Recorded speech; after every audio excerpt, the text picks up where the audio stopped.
Kumusta po kayo mga ginigiliw kong tagapakinig? Muli po ay narito tayo para sa isa na namang kwento ng kababalagan.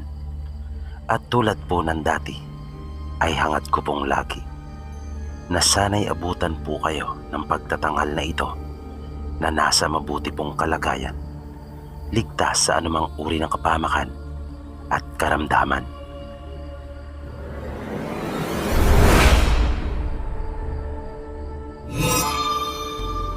Ako nga po pala si Winnie. May gusto lang sana akong ibahaging kwento sa inyo tungkol sa karanasan ng lolo ko. Baka sakaling magustuhan nyo rin po at ma-feature sa inyo pong channel. Matagal na rin po akong nakikinig sa inyong mga kwento. Last year pa po nang minsang ma-recommend ni YouTube yung isa sa mga video nyo sa page ko. Since then, ay lagi na po akong nakasubaybay dahil nakakaaliw po ang inyong mga kwento. At sa totoo lang po, napakasimple nyo mag-narrate at napakalinaw. Walang halong arte. Hindi siya OA pakinggan at talaga pong nakakawala ng pagod. Lalo pa kapag galing ako sa trabaho. Ang lolo ko po kasi sir ay isang sabungero. Iyan lang po ang tanging niyang libangan doon sa aming probinsya. Bali tatay po siya ng mama ko. Hindi po siya umiinom o kaya'y naninigarilyo. At dahil sa masipag naman at hindi niya kinakalimutan yung kanyang mga obligasyon sa kanyang pamilya, kung kaya hinahayaan na lang rin ng lola ko. At palagi naman po itong nananalo. Minsan nga, nang dalhin nila si lolo sa bahay namin sa Maynila, ay sinubukan ito ng papa ko. Nagsabong sila sa Mandaluyong cockpit. At lahat ng sinabi ng lolo ko na pustahan ng tatay ko ay nanalong lahat. Dahil sa may kaibigan po itong malaking tao na ang tawag doon kanila nanay ay Agta. Pero hindi po iyan ang ikinayaman nila lolo at lola, dahil ayaw rin niyang abusuhin iyon. Ang Agta po, sabi ng mama ko, ay isang uri daw po ito ng engkanto. Noon ay minsan na siyang naisama ng lolo ko sa tinatawag na pag-aalay. 7 klase ang inihahanda nilang pagkain sa tuwing gagawin nila ang pag-aalay, na ang bilang ay tagpipito rin.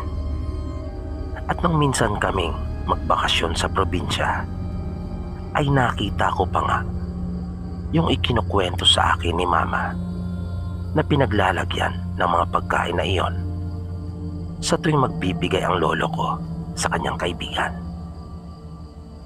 Isa itong malaking bilao. Pero nung maisama ang mama ko minsan nang mag-alay si lolo, ay hindi niya nakita yung sinasabing kaibigan ng lolo ko. Tanging bakas lang ng mga paa nito ang napansin niya. Si lolo lang ang may kakayahang makakita sa kaibigan nito. At sa tuwing kanya itong kinakausap, ay parang bumubulong lang si lolo, sabi ni mama, na nang minsan niya itong matsyempuhan, ay hindi niya rin maintindihan yung mga sinasabi. Si Lolo Ute ay may kakayahan ding manggamot dahil sa kaibigan niya. Pero hindi niya pinagtuunan ng higit na pansin yung tungkol sa bagay na iyon. Kapag may nagpapagamot ay tinutulungan naman niya. Pero hindi niya pinangangalandakan yung kakayahan niyang iyon. Hindi siya nagpapapila sa bahay nila o kung ano paman. Sa lugar din nila mama, si Lolo Ote ang nagpakalat at nagumpisa nung langis na ginawa niya na ang tawag kanila mama ay sinamak. Langis ito na mayroong iba't ibang uri ng halamang ugat. Mayroon din itong sangkap ng piling balat ng mga kahoy at marami pang iba na tanging si Lolo lang ang nakakaalam ng lahat ng mga sangkap na naroon. At epektibo yung nasabing langis na iyon sa iba't ibang uri ng sakit. At tulad po ng narinig ko dito sa inyong mga naibahagi ng kwento, ay kumukulo din po iyon kapag mayroong aswang. Minsan ay nagkayayaan sila Lolo at ang kanyang mga kaibigan na dumayo ng sabong sa Karatig Bayan. Piyesta kasi doon, kung kaya hindi mawawala yung sabong. 5 dapat sila napupunta noon, pero kalaunan ay 3 lang silang natuloy dahil sa may mga mahalagang gawain yung 2 niyang kumpare, kung kaya hindi nakasama. Tulad ng inaasahan ay marami ang mga dumayo din sa lugar, kung kaya napakaraming mga manok ang naroon na maaaring makalaban ng sa kanila. Silang 3 magkakaibigan ay may kanya-kanyang dala na sariling manok. Nang nagkakasukatan na, ay may lumapit sa kanila na isang grupo ng mga lalaki na mananabong din at dala ang kanilang manok. Inilapag din nila yung kanilang mga manok at sinabing patas na patas umano yung kanilang manok ni Lolo para magsalpukan. Kumbaga sa Ingles pa, ay match na match yung kanilang mga manok. Pero nakaramdam kaagad si Lolo ng hindi maganda at sinabi niyang yung kanilang mga dalang manok ay parehas, na napansin niya at ng kanyang mga kaibigan na tila natigilan yung lalaki sa kanyang sinabi at para itong nabigla. Sinabi nung lalaki na parehas din naman yung manok nila. Napailing si Lolo at sinabing kung tatanggalin daw niya yung karga ng kanilang manok ay magtatarian raw agad sila. Nakita niyang nangiti yung lalaki at ipinagpilitan na parehas umano yung kanilang mga manok. Binigyan niya si Lolo ng magandang laban na magiging triple ang pusta nila kapag sila ay nanalo. Para lumaban lang ito. Kaya lalong lumakas ang kutob ni Lolo na hindi nga siya nagkakamali. May kargangang abilidad yung manok ng mga lalaki. Dahil sa sinabing iyon naman ng lalaki, kaya pinilit siya ng 2 niyang kaibigan na kanila nang ilaban yung kanilang manok. Dahil sa pag nagkataon ay malaki ang kanilang maiuwing pera. Bukod sa kanyang mga kaibigan, ay hindi rin siya nilubayan ng lalaki at ng mga kasama nito. Kaya, napilitan na rin si Lolo Ote. Kaya matapos matarian yung 3 nilang dalang mga manok, ay ipinila na ito ng magkakasunod. Na nang mapasulyap siya sa lalaki, ay nakita niyang masayang masaya ito at nginitian pa si Lolo na para bang sigurado na talaga ito sa kanilang pagkapanalo. Matapos ang 3 laban ng mga manok ay yung unang manok na nadala nila ang mapapalaban. Si Lolo Ote ang nagbitaw ng kanilang manok. Sa kabila naman ay yung lalaki. Sa unang salpukan pa lang, paglapag sa lupa ng manok ng kalaban ay hindi na ito nakatayo pa. Tinamaan kaagad sa kilikili yung kanilang manok at nang pupugin pa ito ng manok ni Lolo Ote ay tuluyan ng lumuyloy ang ulo nito. na nakita ni Lolo Ote yung matinding pagtataka sa mukha ng lalaki. Naisip ni Lolo na marahil ay hindi makapaniwala yung lalaki sa naging resulta ng kanilang laban. Pero ipinagpatuloy pa rin nila yung laban nung dalawang manok pa na natitira. At tulad dun sa nauna, ay ganun din ang sinapit nung dalawa pang manok ng kanilang kalaban. Kita ni Lolo yung pagkabigla sa mukha ng lalaki at ng mga kasama nito. Nahalata niyang hindi ito makapaniwala kung paanong natalo ang kanilang manok. Gayong kargado ang mga iyon. Ang hindi nila alam ay kinargahan na rin ni Lolo Ote yung kanilang mga manok para maging parehas lang yung laban. Pero hindi niya pa talaga nasisiguro yung kanilang pagkapanalo. Ngunit makaraan yung unang laban ay alam na ni Lolo Ote na mas mabigat yung anting na kanyang ikinarga sa kanilang mga manok kesa doon sa kanilang kalaban. Kaya yung natitirang dalawang laban ay panatag na siya at sigurado nang mananalo sila.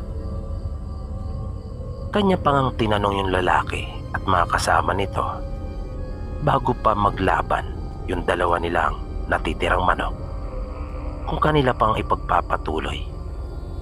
Napapayag naman siya kung iaatras na ng mga ito. Pero masyado ring bilib yung lalaki sa abilidad na dala. Kaya ayon at natalo yung tatlo nilang manok.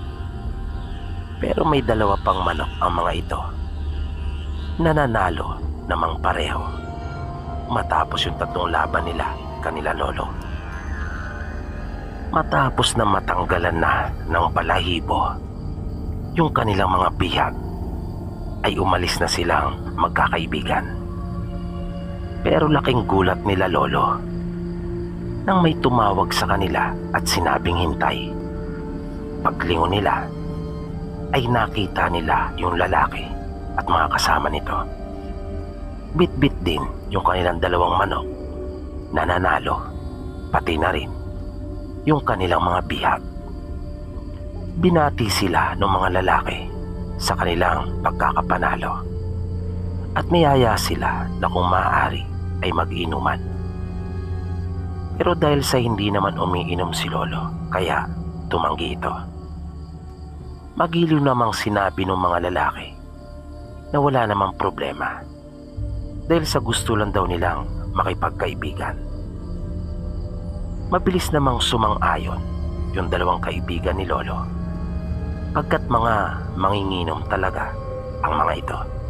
Noong huli ay wala nang nagawa pa si Lolo at naisip rin niyang mabuti na rin iyon na magkaroon sila ng mga kaibigan sa ibang bayan na katulad nila ay mga sabungero din at baka makapagpalahian pa sila ng kani-kanilang mga manok. Hindi naman kalayuan yung lugar na kanilang pinuntahan mula doon sa pinagdausan ng tupada. Pero medyo liblib yung lugar at paakyat sa bundok na hindi naman naging problema iyon para kanila Lolo pagkat ganun din naman yung lugar nila. Nang dumating sila doon ay agad nang inihanda ng mga lalaki yung lugar kung saan sila magiinuman. Kanila na ring ipinaasikaso yung nabihag nilang mga manok. Ibinibigay nila Lolo yung kanilang mga nabihag pero tumanggi ang mga ito at sinabing hindi daw nila maaatim na kainin yung kanilang alaga. Kung kaya, yung bihag na lang raw nila yung kanilang lulutuin. At iyon nga ang ginawa nilang pulutan. Nang nasa kalagitnaan na sila ng kanilang pag-iinuman, ay may napansin si Lolo Ote. Naramdaman niyang tila uminit yung kanyang hita. Kaya naging mapagmatsyag pa siya. Dahil alam niyang yung kanyang lana ang siyang uminit na iyon sa kanyang hita na nasa kanyang bulsa. At nang kanya iyong dukutin, nang magpaalam na sandali sa kanilang makaharap, ay nakita niyang kumukulo iyon. Kaya hindi nagustuhan ni Lolo Ote yung sitwasyon na kanilang kinalalagyang magkakaibigan. Pagbalik niya doon sa inuman, ay pasimple niyang binulungan yung mga kaibigan tungkol sa kanyang natuklasan.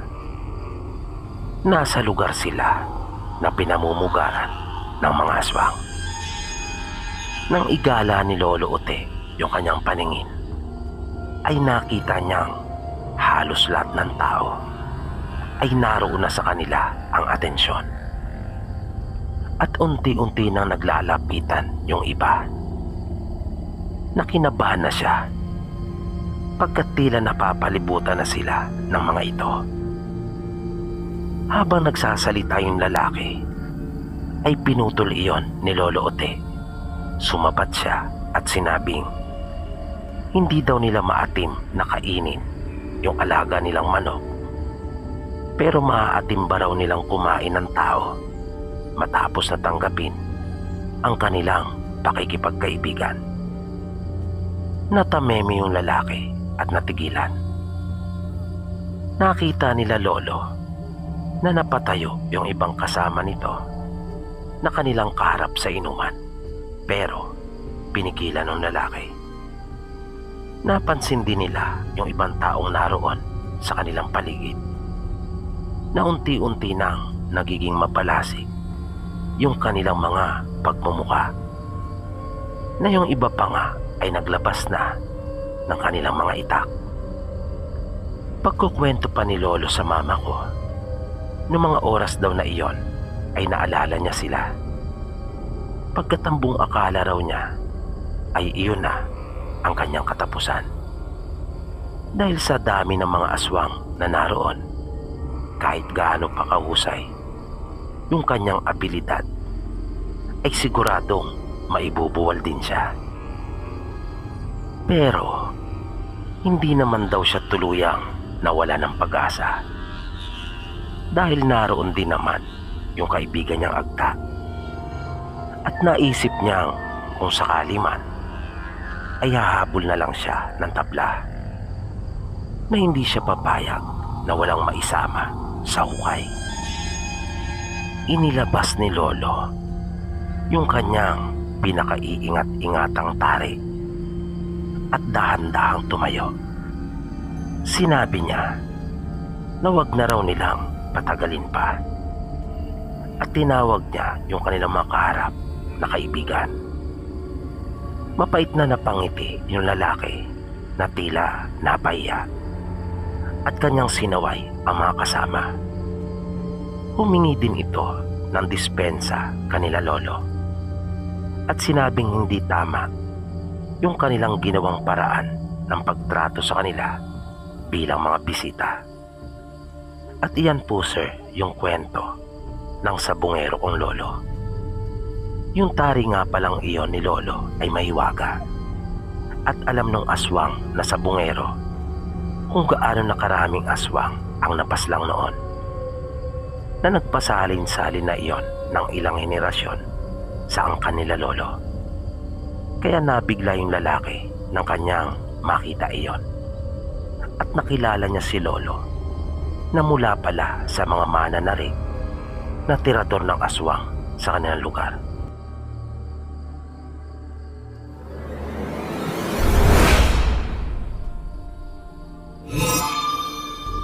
Tawagin niyo na lang po ako sa pangalang Evelyn. Gusto ko lang po ikwento yung mga naranasan ko sa aming probinsya.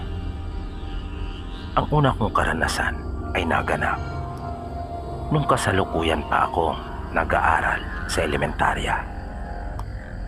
Sa probinsya po kasi namin, Sir Bibi, ay malayo ang paaralan. Talagang nagtsatsaga kami noon na maglakad araw-araw. Lakad sa pagpasok. Tapos, ganun din sa pag-uwi. Kapag tag-init, ay mas mainam pa para sa amin. Dahil sanay naman kami sa init. Mas mahirap para sa amin kapag umuulan.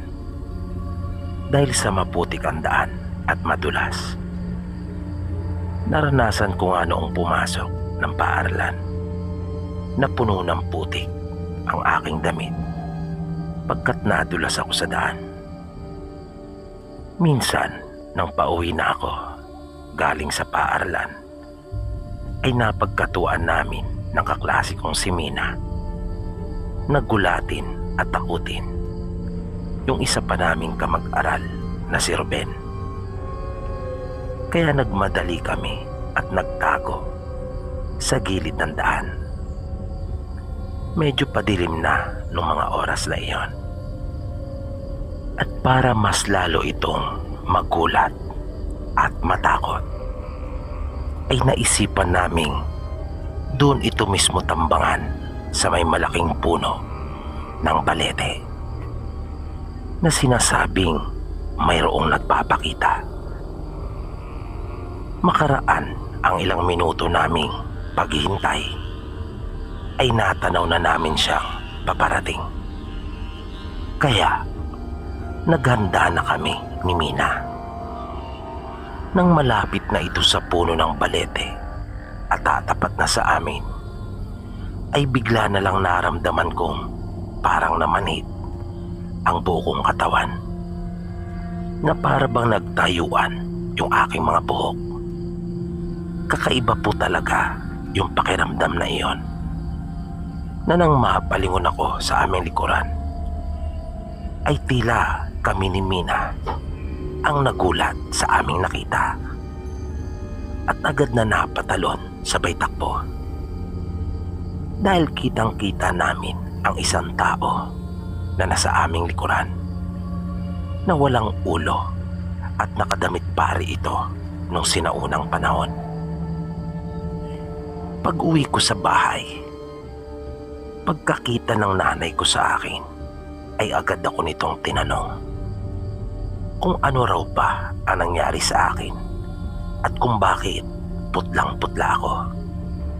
Sinabi ko sa kanya na aming nakita yung sinasabing pare na pugot ang ulo doon sa may balete. Bago kami maghapunan no gabing iyon, ay talaga namang inapoy na ako ng lagnat. Dahil na rin siguro sa matinding takot na aking naramdaman. Ang sunod ko namang naranasan ay nung makakita ako ng isang pares ng paa na katulad sa kalabaw. Yung paaralan kasi namin ay yari lang sa pawid, na yung ibabang bahagi ay kawayan na ipinakong palang. Kaya kapag may naglalakad sa gilid noon, ay makikita mong talaga. Malapit na kami noong magtanghalian. Tinatapos na lang namin yung ipinapakopya sa pisara, nang mapasulyap ako sa aking gilid. Nang makita ko yung pares ng paa, lalo ba ko iyong ipinagtaka?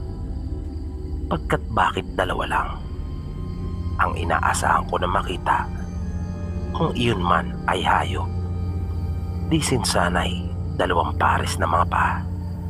Kung kaya kinilabutan ako. Tinawag ko pa nga noon ang pansin ni Mina at aking itinuro sa kanya yung nakita, pero bigla na lang iyong nawala. Ngunit sigurado ako sa aking sarili na totoo ang nakita ko, na hindi iyon isang guni-guni lang.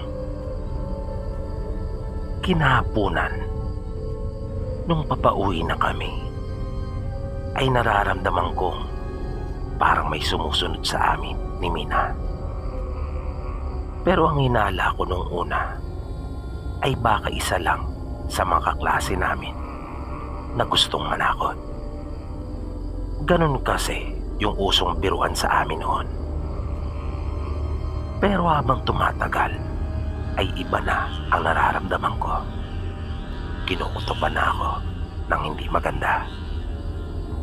At muli kong naramdaman na parang nagtayuan yung aking mga buhok. Kinilabutan ako. Di nagtagal ay napatunayan ko na hindi nga isang guni-guni yung nakita ko doon sa aming paaralan. Dahil muli kong nakita sa may gilid namin yung pares ng paa na iyon na katulad sa kalabaw.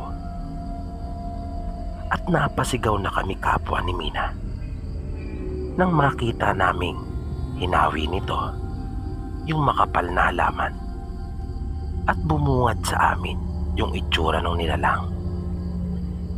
Mayroon itong katawan ng tulad sa tao, pero ulo ng kagaya sa kabayo.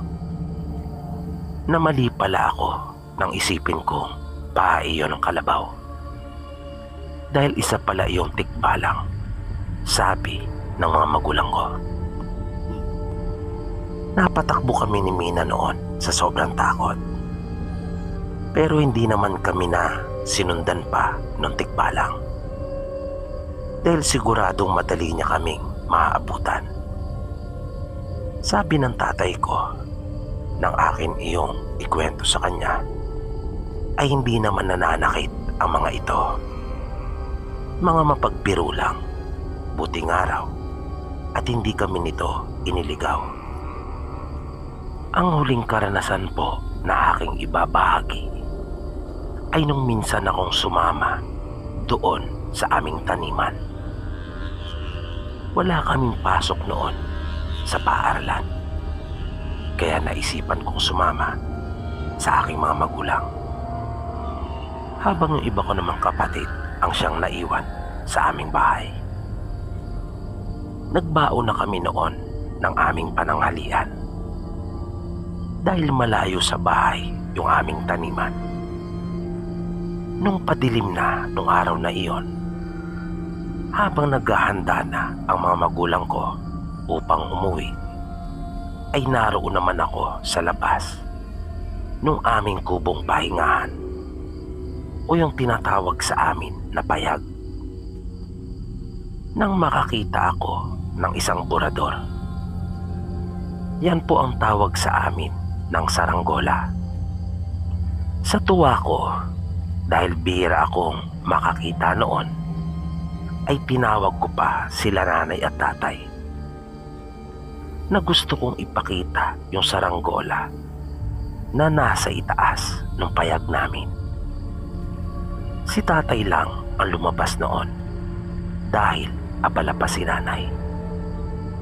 Na nagulat pa ako nang pagtingala ni tatay ay sinabi niya sa aking pumasok na kaagad sa kubo na may pag-aalala sa boses niya. At nang makapasok na ako ay sinabi niyang hindi umano saranggola yung aking nakita, kundi isang wakwak. Iyan po yung tawag at uri ng aswang na mayroon sa amin. Nakita kong kinuha na kaagad ni tatay yung kanyang itak at hinugot iyon mula sa lalagyan nito. Ang problema ay walang pintuan yung payag na iyon, kaya nakaramdam ako ng matinding takot. Naisip ko kasi na baka pasukin kami ng aswang. At di nga nagtagal ay nakarinig kami na mayroong dumapo na parang isang malaking ibon doon sa may puno na malapit sa aming payag. Sumigaw kaagad ang tatay ko noon at sinabing hindi kami natatakot sa kanya. Binalaan din ito ni tatay at sinabihang subukan lang umano nito pumasok nang malaman niya at makita ang hinahanap. Kasabay ng pagsigaw na yun ni tatay ay naririnig naming patuloy lang itong humuhuni sa labas. Pero sa kabilang direksyon ng gagaling yung tunog. Nang iniisip namin ay dapat dun sa puno kung saan yun dumapo. Pero sabi ni tatay ay mapanlin lang daw talaga ang mga ito. Maya-maya ay isang malakas na tunog ang aming narinig. Nahalata mong mayroong tumalon. Kaya naisip naming nanaog na iyon at wala na doon sa may puno. At nakarinig kami ng isang malakas at nakakakilabot na pag-atungal ng katulad sa isang mabangis na hayop. Nabigla iyong nasundan ng mga ingay na mayahalin tulad sa dalawang malalaking hayop na nag-aaway. At nang silipin namin iyon, ay nakita kong muli yung pares ng mga paa. At nang iangat ko yung aking pagkakatitig doon, ay hindi nga ako nagkamali. Naroon yung tikbalang. At nasaksihan namin kung paano sila magpambuno ng wakwak na nagsitalsikan at umangat sa hangin yung mga alikabok. Hindi kami makapaniwala ng mga magulang ko na makakasaksi kami ng ganong uri ng tagpo. Hindi nagtagal yung sagupaan na iyon na napakabilis ng mga pangyayari.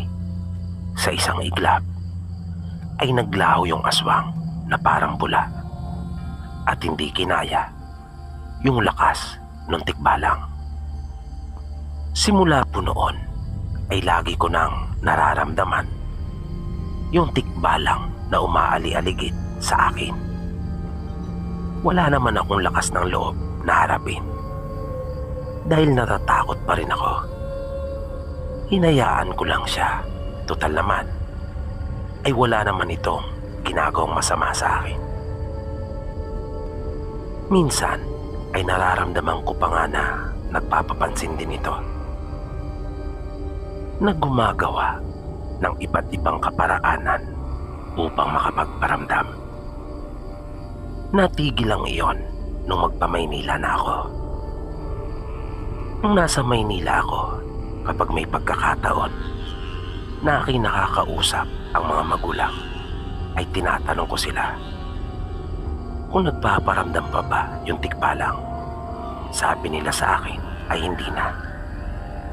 At nang bumalik ako sa amin para magbakasyon, ay 2 na ang aking anak at kasama ko noon ang aking asawa. Hindi ko na nga ito naramdaman pa. Kaya napapaisip ako pagka minsan kung nasaan na kaya ito o kung buhay pa. Kahit paano po kasi ay nakakamiss din at naaalala ko siya, lalong-lalo na yung ginawa niyang pagtatanggol sa amin nung gabing iyon nang puntiryahin kami ng wakwak.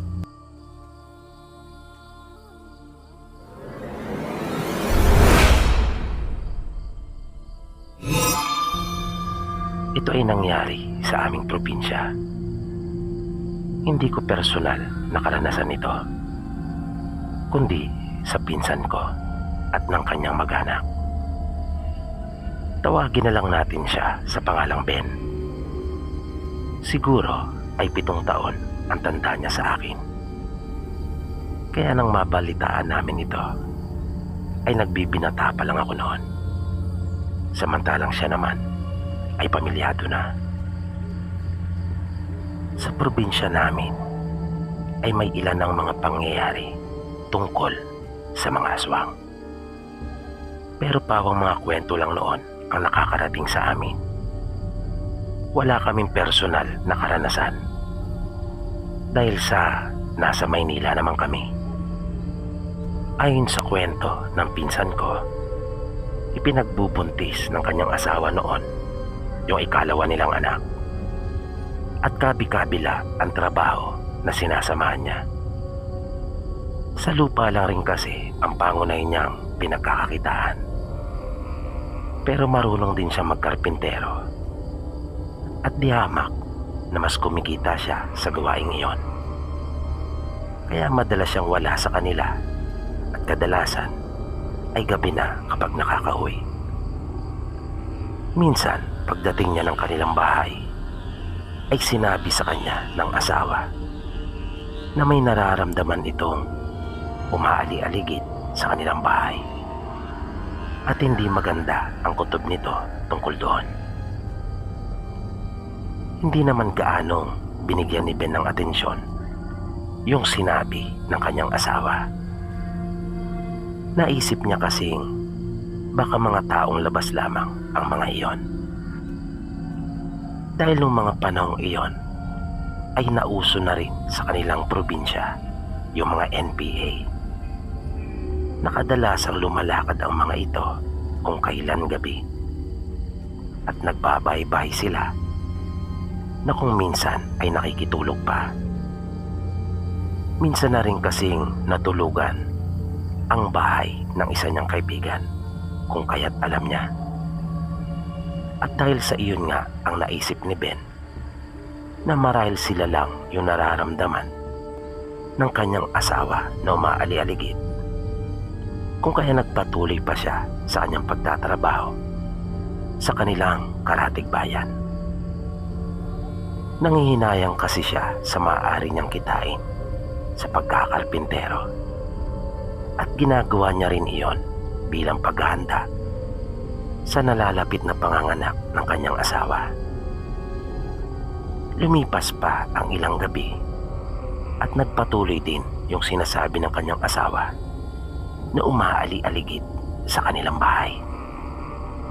Kaya kinausap siya ng kanyang asawa na kung maaari ay doon na muna sila sa kanyang mga magulang.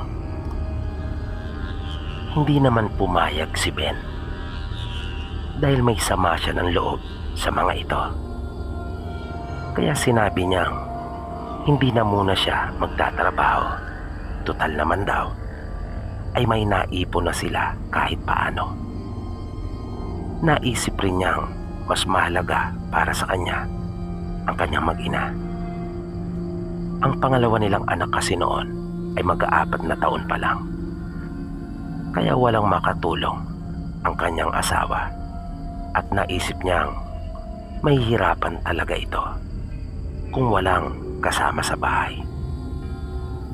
Isang gabi, nung nagpapahinga na sila, ay nakita niyang napasenyas ang asawa niya sa kanya na ipinapahiwatig nito na nariyan na yung sinasabi niyang umaali-aligid sa kanilang bahay.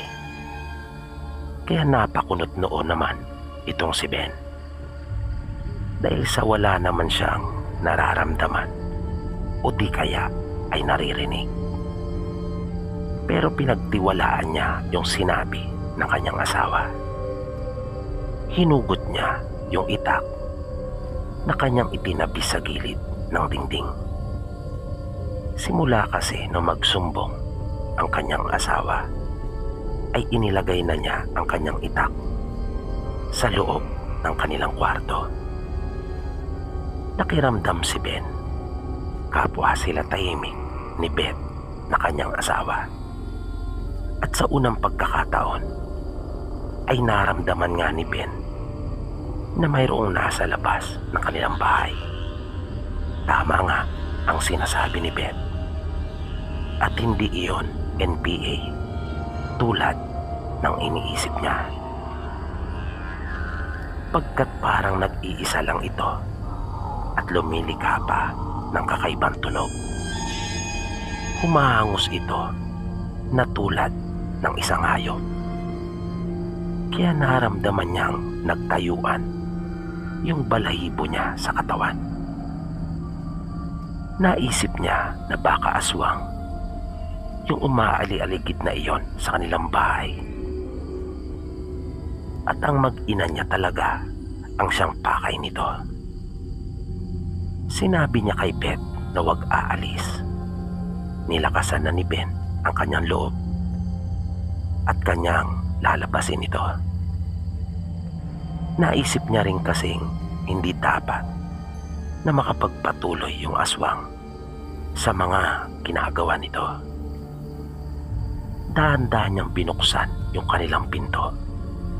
Matinding kaba din ang naramdaman niya noon. Dahil ni minsan ay hindi pa niya naranasan na makaharap ang isang aswang sa buong buhay niya. Pero kailangan niyang maging matapang para sa kanyang mag-anak. Maingat siyang naglakad sa gilid ng kanilang bahay. Muli niyang narinig yung paghangos ng nilalang. Pagsilip ni Ben ay nakita niya na bagya pa itong nakayuko na tila may sinisilip. Mabilis niyang binawi ang kanyang tingin doon at naisandal ang kanyang ulo sa dingding. Umusal siya ng panalangin at bumuelo.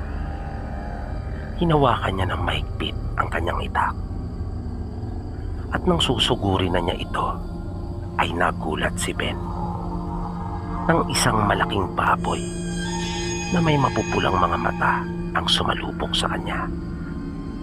Na sa lakas ng puwersa noon ay natumba siya sa lupa at mabilis siyang kinubabawan nito. Kanyang pilit na ipinasok ang hawak na itak sa pagitan nila ng malaking baboy at saka ibinaon yung itak sa dibdib nito. Na naramdaman niya kaagad yung mainit na dugo nitong tumulo sa kanya. Nang umalis na ito mula sa pagkakakubabaw sa kanya, ay nakakuha si Ben ng isa pang pagkakataon. At kanyang tinaga iyon na tinamaan naman sa likod. Kumaripas iyon ng takbo palayo sa kanya. At nakita niyang mabilis na iyong tumakas. Kanya pa sana iyong hahabulin, pero hindi na niya iyon natanaw pa. Kinabukasan, habang nag-aalmusal sila ng kanyang mag-anak, ay narinig niya ang boses ng isa naming pinsan na si Mino. Nang makapasok na ito sa kanilang bahay, ay agad nito ikinuwento sa kanila na mayroon umano isang nakahubad na lalaki na natagpo ang patay malapit sa batis. Na ang batis na tinutukoy nito ay mga 80 metros lang ang layo mula kanila Ben. Nagkatinginan si Ben at asawa niyang si Beth nang kanilang marinig iyon, na ang paraan ng kanilang pagtititigan ay para bang nagkaunawaan na sila. Nagmaang-maangan si Ben at tinanong yung pinsan namin kung ano nangyari at ano ang ikinamatay ng lalaki. Hindi nila ikinuwento kay Mino ang tungkol sa nangyari noong nagdaang gabi. Kahit pa nga baboy ang kanyang nakainkwentro. Paliwanag ni Mino ay may mga sugat umano yung lalaki. May tama sa likod ng taga at may tusok pa sa dibdib. Nang kanilang marinig na mag-asawa yung sinabing iyon ng pinsan naming si Mino, ay lalong tumibay yung paniniwala ni Ben na iyon yung baboy na kanyang nakasagupa noong nagdaang gabi.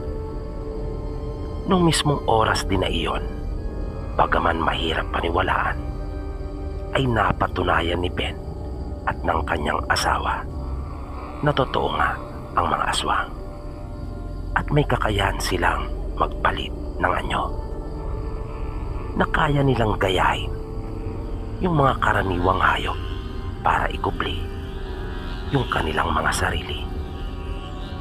Ang akala ng pinsan kong si Ben ay mapapayapa na sila ng kanyang mag-anak dahil sa napatay na niya yung aswang na gumagambala sa kanila. Pero kabaliktaran sa inaasahan niya ang nangyari. Pagkat makalipas lang ang 2 gabi, ay may nagparamdam na muli sa kanila. At sa pagkakataong iyon, ay hindi lang isa ang naramdaman nilang mag-asawa na nasa labas ng kanilang bahay, kundi 2. At tila galit na galit ang mga ito, na nang subukang silipin ni Ben mula sa maliit na butas doon sa kanilang dingding, ay hindi niya makita isa man sa kanila. Nalubha niya iyong ipinagtaka, sapagkat patuloy niyang naririnig at nararamdaman ang nililikang tunog ng mga ito. Kaya hindi siya lumabas ng kanilang bahay, dahil naisip niyang lubhang mapanganib at wala siyang kalaban-laban, pagkat hindi niya sila nakikita.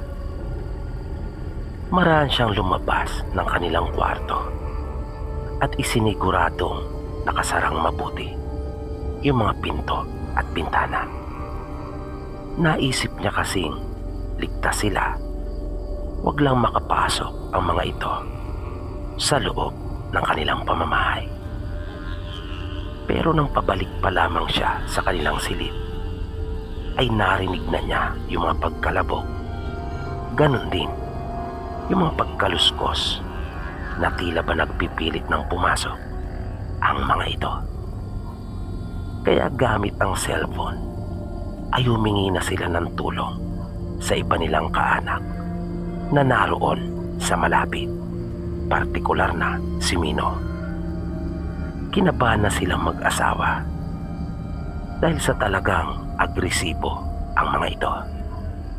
Kung minsan ay kanilang nararamdamang mayroong nasa bubong, kung minsan naman ay sunod-sunod na pagkalabog ang naririnig nila sa kanilang pintuan.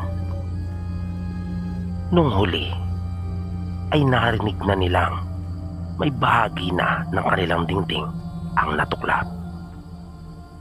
Makaraan pa ang ilang sandali ay narinig na nila yung boses ni Mino, at kasama nito ang iba pa nilang mga pinsan at tiyuhin. Nasabi pa nila pagpasok nila ng bakuran ay may biglang lumipad na 2 malalaking ibon. Nang mag-usisa sila Mino kanila Ben, ay hindi pa rin siya umamin. Wala siyang ibang ibinigay na maaring dahilan kung bakit sila ginagambala ng aswang, maliban sa pagdadalang tao ni Ben. Pero yung tungkol sa aswang na kanyang napatay ay hindi siya nagbanggit ng kahit na isa tungkol doon. Pero malakas ang kutob niya na maaaring kaanak nung namatay yung sunod na bumisita sa kanila. Dahil nabalitaan nila Ben na nung dumating yung mga kaanak ng aswang na kanyang napatay, ay wala man lang ni isang tumangis, at ipinahinto pa ang investigasyon at sinabing wala silang balak na magreklamo at magsampa ng demanda.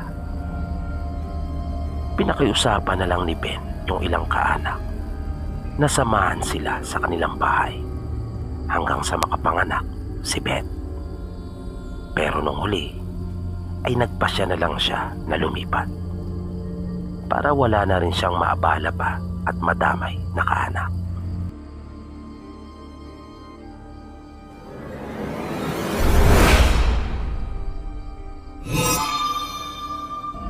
Nangyari po ito nung nag-aaral pa ako sa kolehiyo, dekada 90.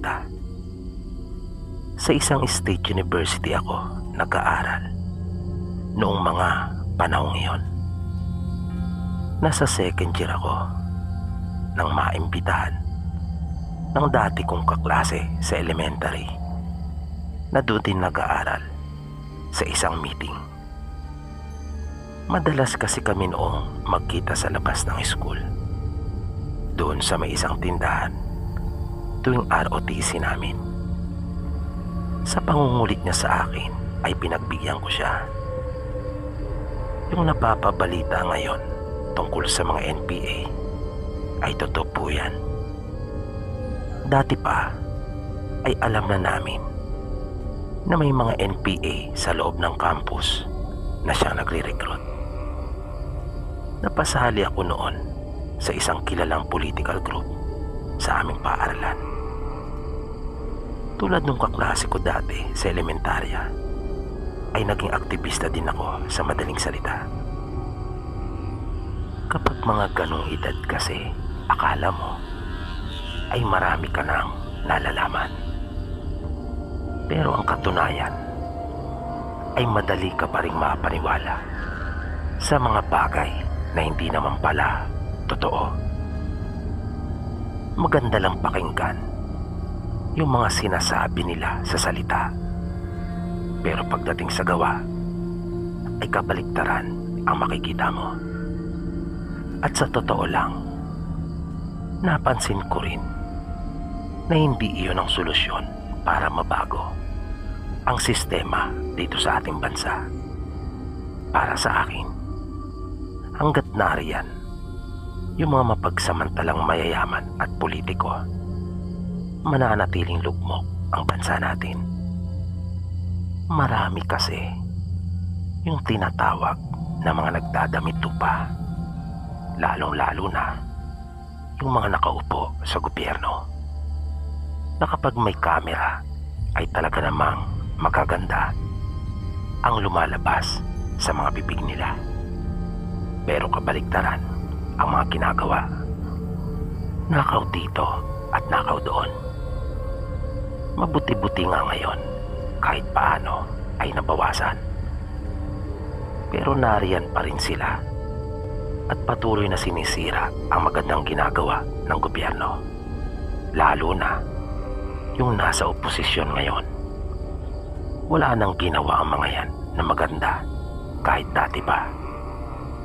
Pasensya na po kung medyo lumayo yung aking kwento. Nadadala lang kasi ako sa nangyayari sa ating bansa. Nakakalungkot po kasing isipin. Balik po tayo sa talagang paksa ng aking kwento. Nung napasama ako sa nabanggit kong grupo, ay lumalahok na rin ako noon sa mga rally. Na kapag aking naalala ngayon, ay natatawa na lang ako sa aking sarili. Nagamit lang ako. At ang malaking pagkakamali ko ay nagpagamit naman ako. Dahil sa mga ganong aktibidad ko ay napabayaan ko na ang aking pag-aaral. Kaya yung kurso kong 4 na taon ay umabot ng 6. Buti na nga lang rin at matapos ang 2 taong halos wala nangyari sa buhay ko, ay nakapag-isip-isip ako at nakabalikwas pa. Minsan ay nakasama ako doon sa bundok na wala akong kamalay-malay na isang hakbang na lang pala at magiging NPA na ako. Habang tinatahak namin yung daan paakyat sa bundok, ay kinukutuban na ako noon ng hindi maganda. Parang ramdam ko talaga sa aking sarili na mayroong mangyayaring masama. Nung nasa kalagitnaan na kami ng bundok, ay may nararamdaman akong parang may sumusunod sa amin. Kasalukuyan na noong kumakalat yung dilim. Kaya ngayong mga kasama namin ay nagsindi na ng pang-ilaw sa daan. Mga ilang minuto pang lakaran at di nagtagal ay may natanaw na akong isang bahay. Ang buong akala ko ay doon na ang aming destinasyon, pero hindi pa pala. Narinig kong tinawag nung isa naming kasama yung tao sa loob. Maya-maya ay lumabas ito. Nagmagandang gabi kami sa kanya. Pinatuloy naman niya kami at naglabas ito ng isang pitsil ng tubig na may kasamang isang bandihadong kamote. Narinig kong sinabi pa niya sa amin na amin na lang daw pagdamutan niyon dahil sa iyon lang yung kanyang hapunan. Nagpasalamat naman kaagad yung kasama namin na naisip ko pa nga noon na parang hindi sila marunong mahiya. Kaya nagsalita ako at sinabing dapat ay hindi na siya nag-abala pa. May edad na yung matanda. Sa tansya ko ay mahigit 60 anyos na ito, na kung iisipin pa nga ay parang wala na itong kakayahan na magtrabaho pa at humanap ng ikabubuhay. Nakaramdam ako nun ng awa para sa matanda. Habang abala silang kumakain ng kamote, ay naroon naman kami sa kabilang sulok ng matanda. Nalaman kong Kado ang tawag sa kanya dahil Cardo ang tunay na pangalan nito. Solo na lang siya sa buhay dahil byudo na at yung mga anak naman ay may kanya-kanya ng pamilya. Umaasa na lang ito sa pagtatanim-tanim at padala ng kanyang mga anak kapag naiisipan nila. Nasabi pa niya ay madalang pa umano sa patak ng ulan kung siya ay kanilang maalalang padalan. Kaya sinabi ko kay Lolo Kado na sa susunod, pagbalik ko, ay dadalang ko siya ng mga pangangailangan niya. At dumukot ako ng pera sa bulsa. Inabutan ko siya ng 500 piso. Panay naman ang pasalamat niya sa akin dahil malaking tulong daw iyon. Sinabi ko naman na kanya na lang iyong pagpasensyahan. Pagkat konti lang rin ang pera kong dala. Nakangiti nitong sinabi sa akin na malaking halaga na umano iyon, kaya marami raw salamat. Nagtagal kami doon ng halos 2 oras bago ko narinig yung tumatayong pinakalider ng grupo namin. Naaalis na raw kami. Nagpaalam ako kay Lolo Kado at ipinaalala ko sa kanya na ako ay babalik para dun sa mga ipinangako ko sa kanya. Narinig ko naman itong pinaalalahanan akong mag-ingat. Ngumiti ako at nagpasalamat. Nung naglalakad na kami muli, tinanong ko yung isa naming kasama kung gaano pa kalayo yung aming lalakarin. Nangiti ito at sinabi sa aking malayo pa. Kaya napatigil akong sandali at napabuntong hininga dahil nararamdaman ko na yung pagod. Maya-maya pa, habang patuloy kaming naglalakad, ay muli ko na namang naramdaman yung tila sumusunod sa amin, na naging mapagmatsyag ako at hindi ko maiwasang sumulyap ng pasimple sa magkabilang gilid ko dahil para kami nitong pinagmamasdan habang sinusundan. Iyon talaga yung pakiramdam ko. Hanggang sa bigla na lang kaming nakarinig ng isang malakas na sigaw. Paglingon namin ay agad kaming napatakbo. Nakita namin yung isa naming kasama na nakahandusay na sa lupa at duguan. Mabilis namin siyang pinuntahan at inalalayan. Ang sabi niya ay parang may kung anong puwersa ang humatak sa kanya at nahulog siya sa may gilid ng daan na siguro ang taas ay kulang-kulang 10 talampakan. Napansin ko kaagad yung malaking hiwa niya sa braso na sa halip na maawa at mag-alala yung tumatayong leader ng grupo ay narinig kong tumawa pa ito at sinabing dala lang daw ng gutom yung kanyang mga sinasabi na para sa kanya yung sugat na nasa braso ng kasama naming nahulog ay bunga lang ng kanyang pagkatumba at pagkahulog. Nasabi pa niya ay baka sumabit sa mga matutulis na sanga o kaya naman ay matatalim na bato.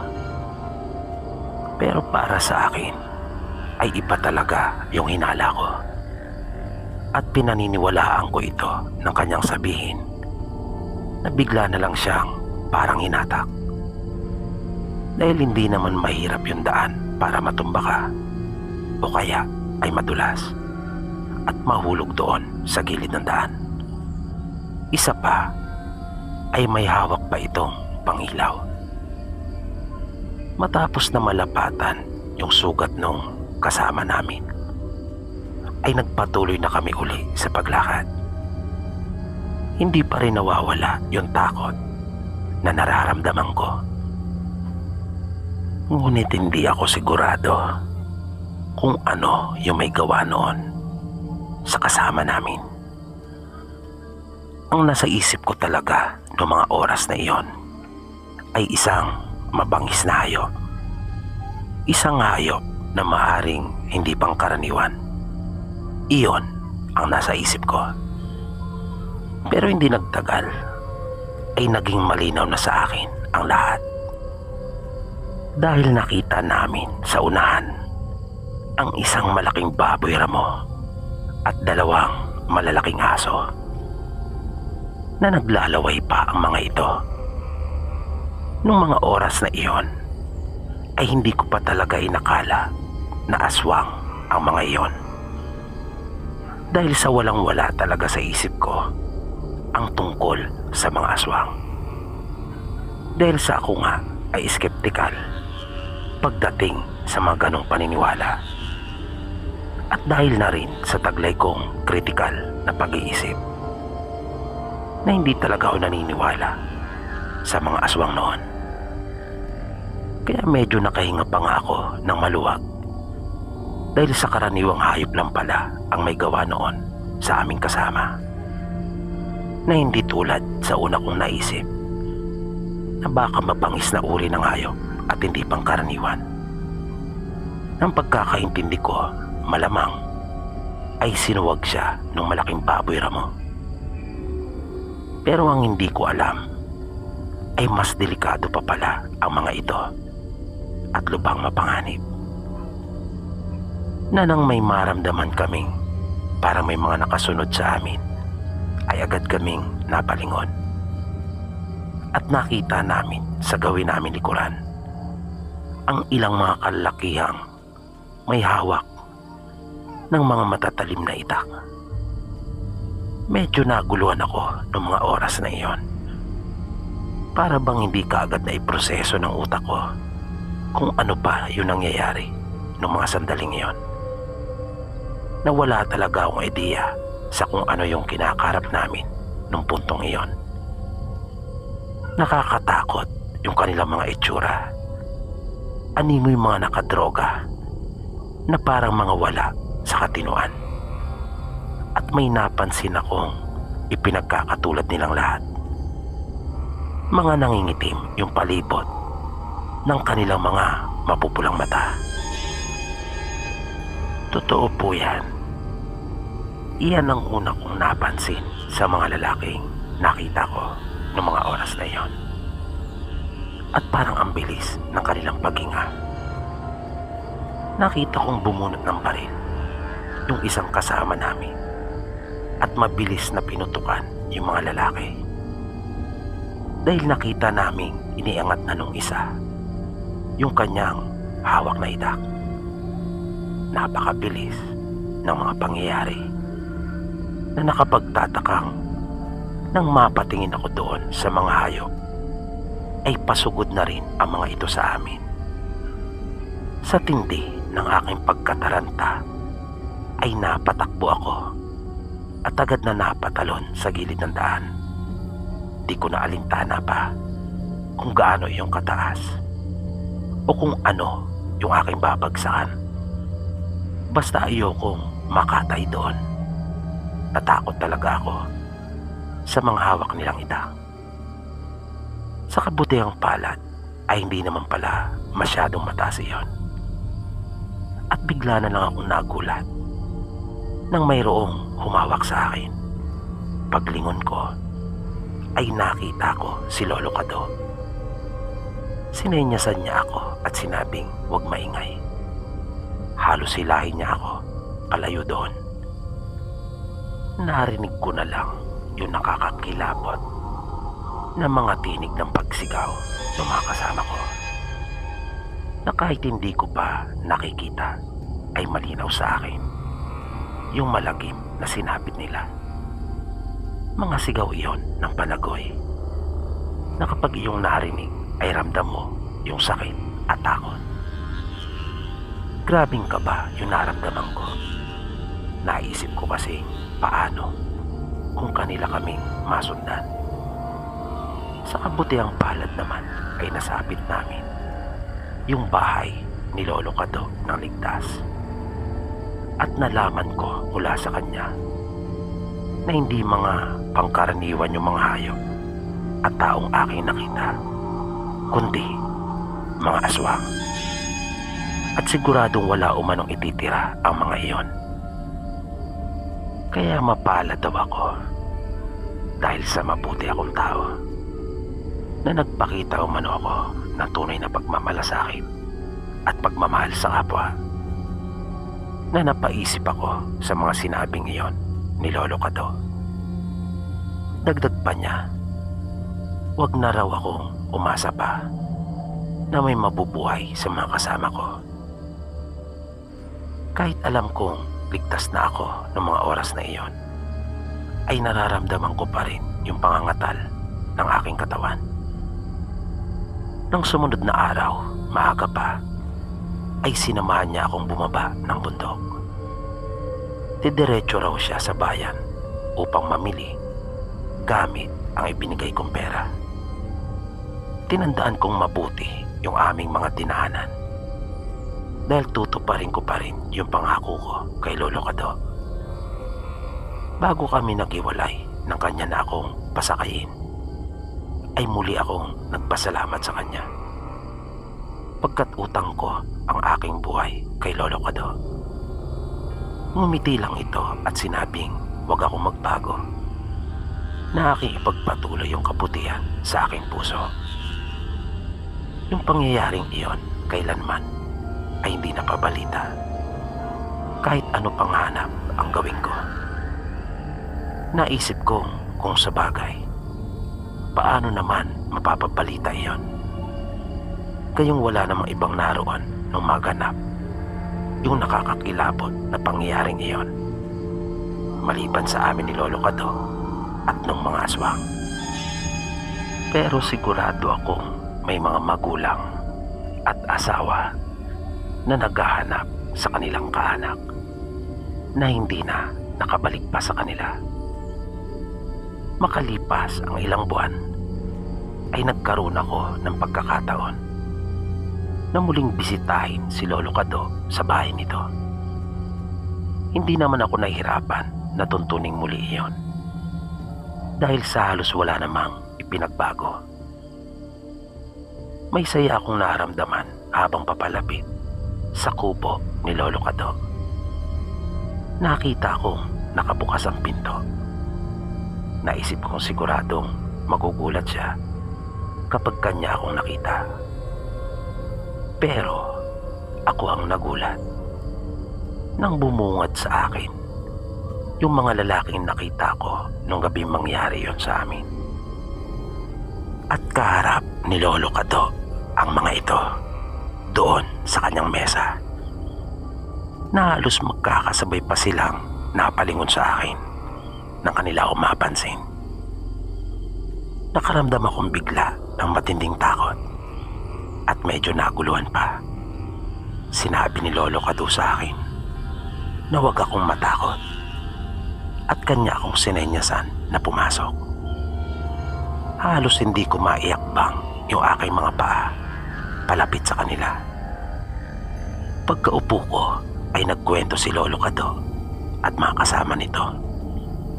Doon ko nalaman na ang kanila palang mismong pinuno ay si Lolo Kado. At ginawa raw nila iyon dahil sa hindi na nila masikmura pa ang maraming panlulokong ginagawa ng mga ito sa kanila.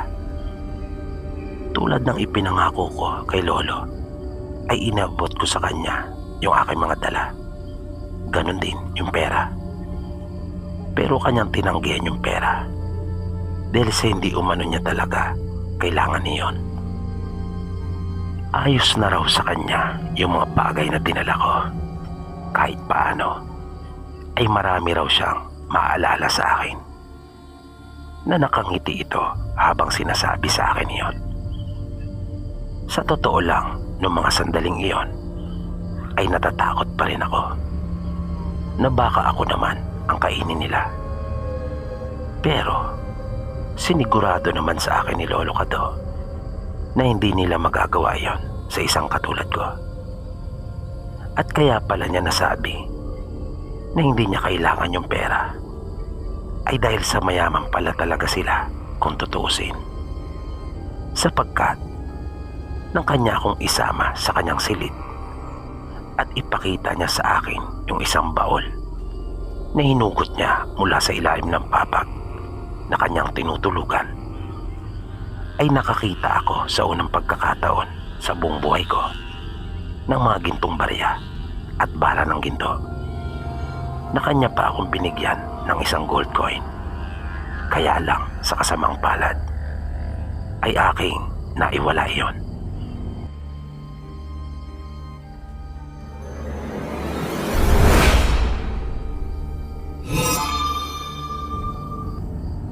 Ito po ay naganap may 3 dekada na ang nakakalipas. Sa probinsya pa po kami naninirahan noong mga panahong iyon. Simple lang ang aming pamumuhay. Mayroong lupang sinasaka yung aming mga magulang at 5 kami na magkakapatid. Ako ay pangalawa sa amin. Kaya kaming 2 ng panganay naming kapatid ang katukatulong nila sa mga gawain. Marami na pong mga kababalagang nangyari sa aming lugar. Nariyan yung isang anak ng aming kababaryo na bigla na lang sumakit ang tiyan noong gabi at kinaumagahan ay natagpuan na lang nilang patay na. May mga usap-usapan din noon sa aming lugar tungkol sa isang mag-anak na aswang na nang mabisto nang minsang pasukin ang isang bahay doon sa amin ay bigla na lang umalis at hindi na nagbalik pa. Pero hindi ko makakalimutan yung pangyayari nung taon na iyon. Nagkaroon po kasi ng isang malakas na bagyo. At kung di po ako nagkakamali, ay Uring ang pangalan noon. Marami po ang mga namatay noon. At marami ring ari-arian ang nasalanta. Kahit na ang mag-anak namin ay hindi nakaligtas sa lupit ng bagyong iyon. Nasira ang aming mga pananim na ang tanging nakaligtas lamang ay yung mga tanim namin na hindi gaanong tumataas mula sa lupa. Buti na nga lang at may imbak kaming palay noong mga panahong iyon, kung kaya hindi kami nagutuman. Pero yung mga alaga naming hayop halos lahat ay naapektuhan, lalong-lalo na yung mga alaga naming pato at manok. Naubos talagang lahat nang lumaki ang tubig at umapaw iyon sa maliit na batis sa tabi ng aming bahay. Tulad namin, marami sa aming mga kababaryo ang lubaring naapektuhan ng kalamidad. Maging sa mga karatig bayan namin na natatandaan kong marami pa nga ang nawalan ng mga tirahan at napilitang magsilikas. May dumating sa bahay namin na isang mag-anak noon.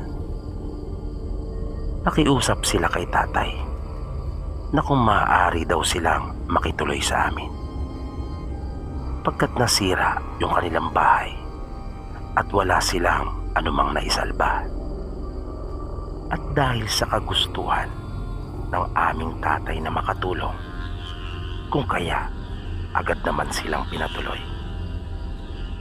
Inilagay kasi ni tatay yung kanyang sarili sa kanilang sitwasyon, kaya hindi naging mahirap para sa kanya na pagbigyan ang mag-anak na iyon upang kupkupin ng ilang araw.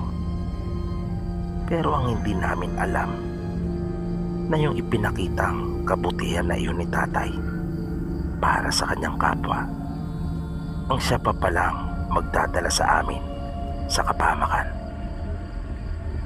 Doon sila pinatuloy ni tatay sa aming imbakan, dahil sa hindi rin naman kalakihan ang aming bahay. Kapag kakain na, ay amin na lang silang sinasabihan. Pero hindi naman sumasabay sa pagkain ang mga ito. Ang totoo, ni minsan ay hindi sila kumain doon sa amin. Kaya nagtaka kami nila kuya kung saan sila kumukuha ng pagkain. Sinabi ni tatay na nagpaalam daw ang mga ito sa kanya na kung maaari ay kukuha na lang sila sa mga natitira naming mga pananim. Pero ang isa pang ipinagtataka ko, kahit isang beses ay hindi ko rin nakitang umusok yung kamalig bilang palatandaan at katunayan na nagluto sila. Isang gabi, habang nagpapahinga na kaming magkakapatid, ay bigla na lang akong nagising dahil sa narinig kong nakakakilabot na paghangos.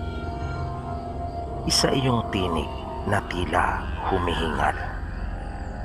Kaya ginising ko si kuya para magkasama naming tingnan kung ano iyon. Pero sa halip na bigyan pansin yung aking mga sinabi, ay bumalik ito sa pagtulog. Pero naging makulit ako at muli ko siyang ginising. Sinabi kong kanyang pakinggan na mabuti yung tinig na aking naririnig. Nang ituon niya ang kanyang pansin doon, ay napabangon na kagad ito. At nabakas ko kaagad sa kanyang mukha yung matinding pag-aalala. Sinabi niya sa aking mayroong aswang, na nang aking marinig iyon ay talaga namang kinilabutan ako. Madali niyang kinapa yung posporo at sinindihan yung lampara, na nang magliwanag iyon ay pareho kaming naapasigaw dahil sa matinding pagkagulat.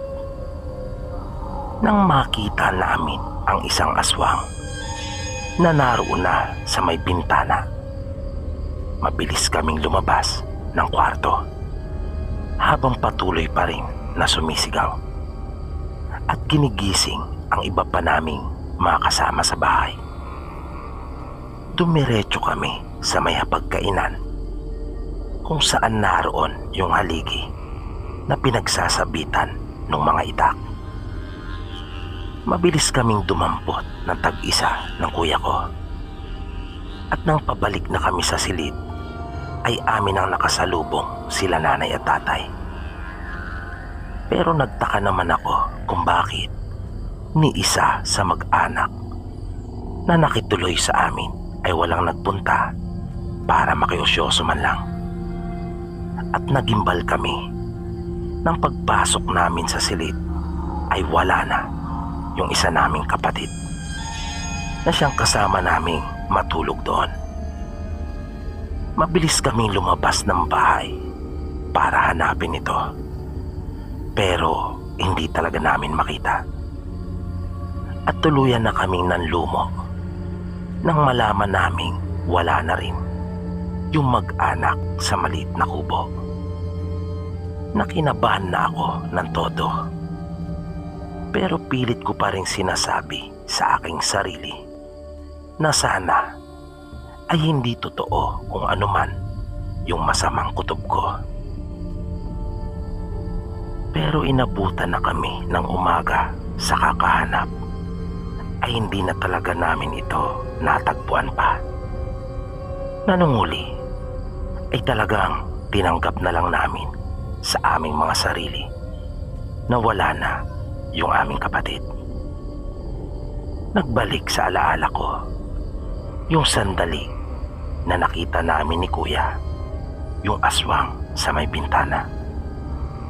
Nakakakilabot yung tagpong iyon na napapapikit na lang ako dahil sa ayaw ko na talagang maalala pa. At doon ko pa lang rin napagtagpi-tagpi ang mga bagay na aking nasaksihan nung naroon pa ang mga ito sa amin. Sa isang banda ay sinisisi ko ang aking sarili kung bakit hindi ko kaagad natunugan na aswang ang pamilyang iyon. Nang tumigil na kasi ang ulan, ay nakita ko ang dalawang anak ng mag-asawa na parehong may bitbit na mga patay na manok. Hindi nga lang ako sigurado kung ilang araw ng patay ang mga iyon dulot ng bagyo. Pero akin lang ipinagwalang bahala iyon na ang trahedya pa lang parating sa amin ay hindi dulot ng isang malakas na bagyo kundi ng isang mag-anak na aswang na napakabigat sa aming kalooban. Pero kahit ano pang gawin namin ay nangyari na ang nakakakilabot na pangyayaring iyon na namamanhid ang aking katawan pag aking naiisip kung ano ang ginawa nila sa aming kapatid. At iyan po, Sir Pipi, ang karanasan kong hindi ko po makakalimutan. Na sigurado kaming yung mag-anak na iyon ang kumuha at wala nang iba pa. At dito po nagtatapos ang kwentong itinampok natin para sa araw na ito.